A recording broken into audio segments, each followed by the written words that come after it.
Allahu Akbar, Allahu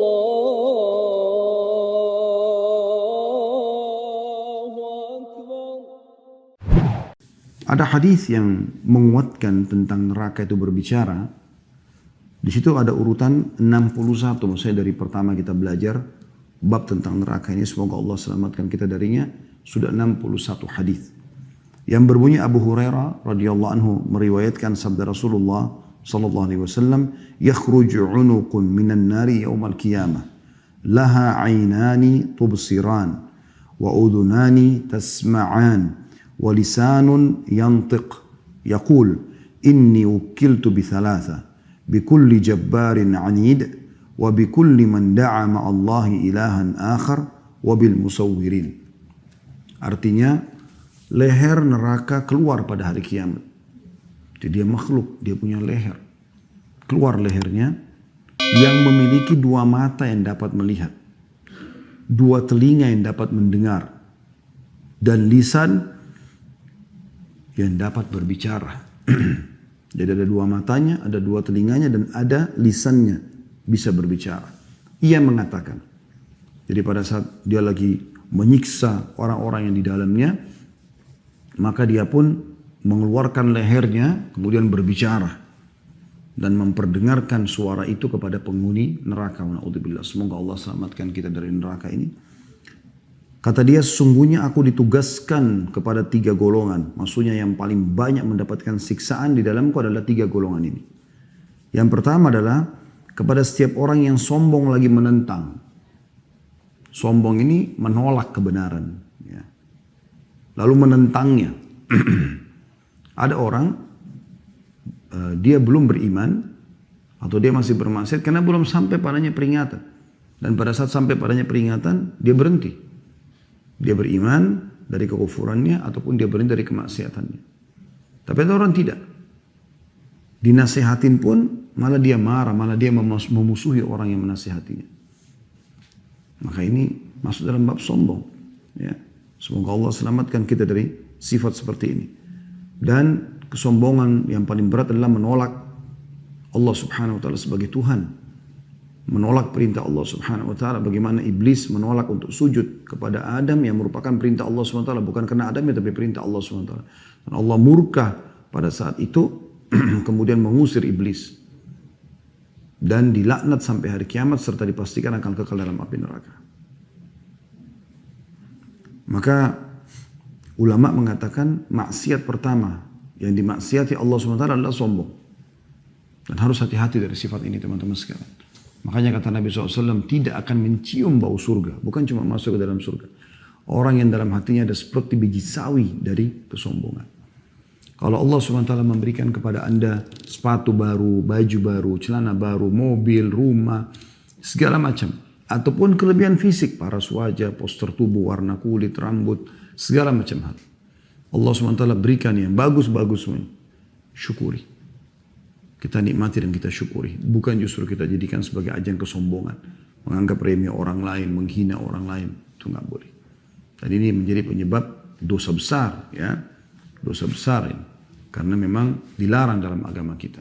Dan ini kelompok yang paling disiksa pertama dalam neraka. Orang yang sombong juga menentang. Kelompok yang kedua adalah kepada setiap orang yang menyeru sesembahan selain Allah. Musyrik. Ya. Musyrik. Dia menyekutukan Allah subhanahu wa ta'ala bersama Allah subhanahu wa ta'ala. Atau orang memang dasarnya menyembah selain Allah subhanahu wa ta'ala. Seperti orang sembah pohon. Memang dia yakin pohon itu sebagai Tuhannya. Atau patung sebagai Tuhannya.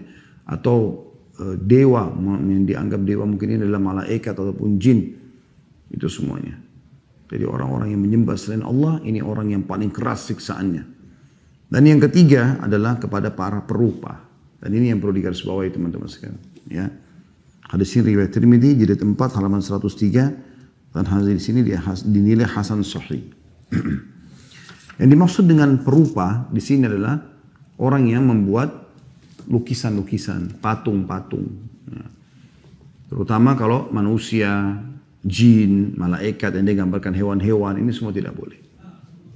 Tapi kalau dia melukis misalnya pemandangan, langit, ya, lautan, atau dia menggambar mobil, building, itu nggak ada masalah. Ya. Tapi kalau sudah makhluk hidup, maka nggak boleh. Dan ini dilarang dalam Islam. Ini berupa sangat berat dan banyak hadis yang menyebutkan tentang ancaman-ancaman buat mereka. Di antaranya sabda Nabi SAW, nanti Allah akan menyuruh pada hari kiamat dia memberikan ruh apa yang dia serupakan itu, dia ciptakan itu, dia buat. Dan dia tidak akan mampu, lalu Allah akan berikan ruh lalu menyiksanya di neraka, menyiksa orang tersebut di neraka.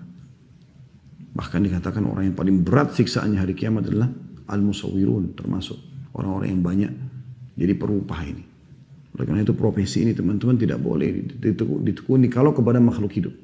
Ya. Kakak ipar saya di Surabaya kebetulan jazakallah khair, dia mau berubah. Dulu dia melukis dan memang dia hobi sekali melukis. Masya Allah tangan dia tuh mudah sekali dia untuk melukis. Tapi setelah dia tahu hukum, maka dia mulai mengalihkan lukisan tersebut. Tidak ada makhluk hidupnya, seperti misalnya dia menggambar tentang pasar kuno tahun berapa di Jazirah Arab dulu. Ada bukunya gitu, di situ ada gambaran seseorang yang sedang menjual jeruk di pinggir jalan gitu dengan tendanya. Maka waktu dia tanya saya bilang dihilangkan saja orangnya. Kalau rumahnya, tendanya, buah jeruknya nggak ada masalah. Maka dia lakukan. Dan alhamdulillah tidak menghilangi, tidak mengurangi seni yang ada sebenarnya. Ya. Orang menyerupai makhluk ini bahaya sekali. Baik Anda yang melakukannya atau Anda membelinya saja.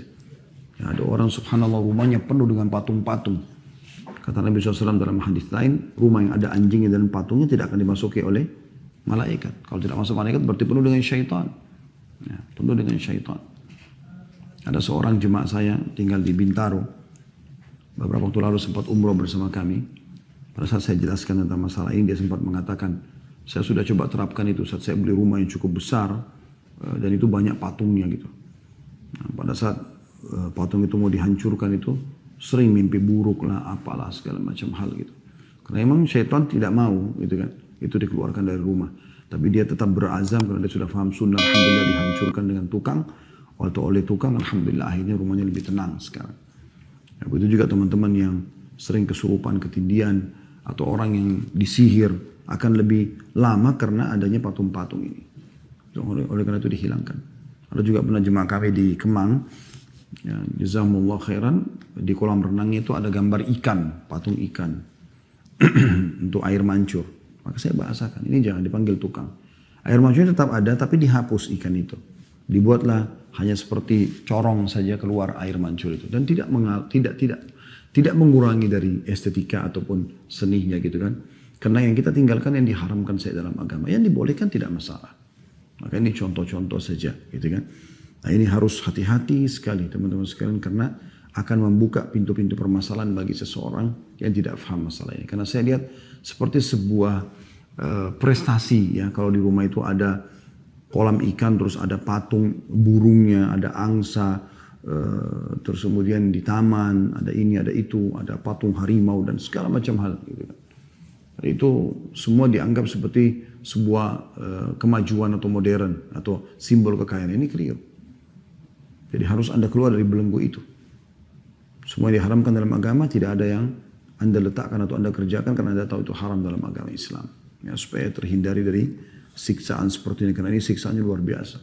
Termasuk orang yang paling berat siksaannya pada hari kiamat. Itu juga dengan masalah lukisan-lukisan ya. Jadi kalau lukisan juga hindari teman-teman. Saya juga ada orang karena dia entah mungkin karena desakan-desakan kekayaan ya, karena dianggap kaya maka kayaknya nggak pas kalau dia nggak dilukis sama istrinya sama anaknya gitu. Yang lebih ringan adalah foto. Foto itu masih ada yang membahasakan tidak masalah. Tapi kalau sudah lukisan ini sudah umumnya pendapat ulama melarangnya. Foto pun itu teman-teman dianjurkan agar jangan dipajang. Tapi kalau kita punya foto-foto kita bisa simpan di galeri kita simpan di album, taruh di laci. Jangan dipajang karena memajang ini tetap kena hadis Nabi SAW tentang malaikat tidak masuk ke dalam rumah. Ya. Jadi teman-teman yang sedang terapi agar sembuh dari penyakit ain, ya, kalau ada mata panas atau hasad yang mengenai dia sering sakit tiba-tiba ribut rumah tangganya tanpa sebab. Yang kata Nabi SAW penyakit ain itu mata panasnya orang itu benar terjadi. Bahkan bisa membuat manusia masuk ke dalam kuburan dan unta masuk ke kuali. Dalam riwayat lain, mayoritas umatku meninggal disebabkan karena ain. Atau dia berobat dari sihir. Maka ini akan sulit sekali dia sembuh selama masih ada patung-patung atau gambar-gambar yang dipajang di rumahnya. Maka dia harus keluarkan semua itu.